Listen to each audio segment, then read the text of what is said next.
From CBS News, this is The Takeout with Major Garrett. Welcome back. Mark Blyth is our guest. He is a professor of international economics. Is that the best way to describe it, Mark? Yeah, that's the title of the moment. Right. Prior to that, it was political economy. Right. So what do you think Trump's prospects are now? You are a consumer of the mass media in the United States.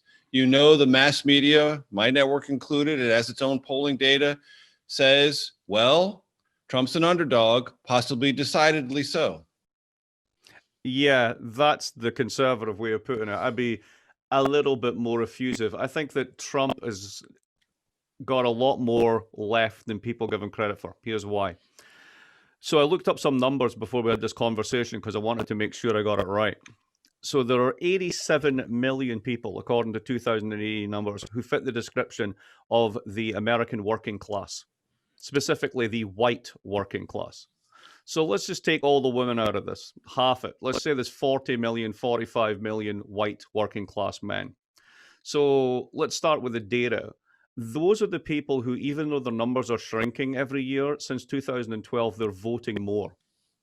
Those are the people who, yes, absolutely, were not the majority of the Trump coalition, but they made a difference in the 5 states that really mattered last time.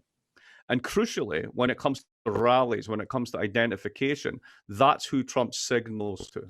Right? In the book, we have a quote from Trump opening a chapter where he goes to a rally in Pennsylvania and says, "I am your voice." Right? There's a strong link between these communities. Now, let's go from data to anecdata. I've got a bunch of working class friends in Providence, and I asked a couple of the guys, what do you think of Democrats? So what do you mean? So when you think of Democrats, what do you think? And without missing a beat, one of them says this to me: trans rights, black lives, and the environment. And the environment is just an excuse to hand out jobs to minorities.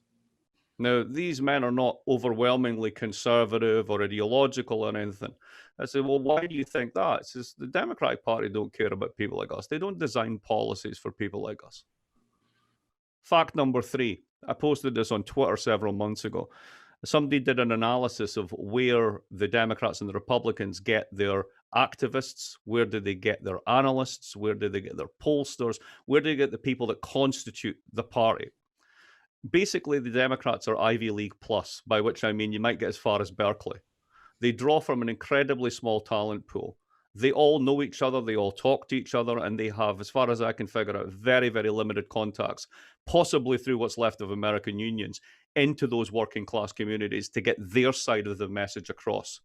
And because those connections aren't there, they do not connect with my friends. They do not get to say their side of the story. They do not get to say that there's a jobs plan. They do not get to say that we're crazy for investment in infrastructure.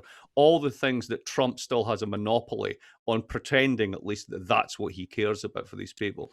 So I think that this counts as a real problem because that's 40 million people.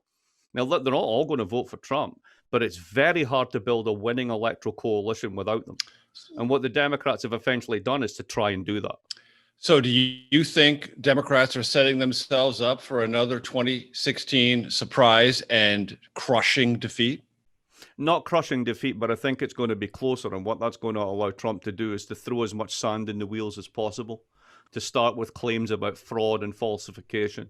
Perhaps you got a couple of states on his side that refuse to send their electors to the Electoral College or certify results, and the whole thing ends up in the Supreme Court. I actually expect the whole thing to end up in the Supreme Court. A Trump-dominated Supreme Court, or certainly influenced, if not dominated.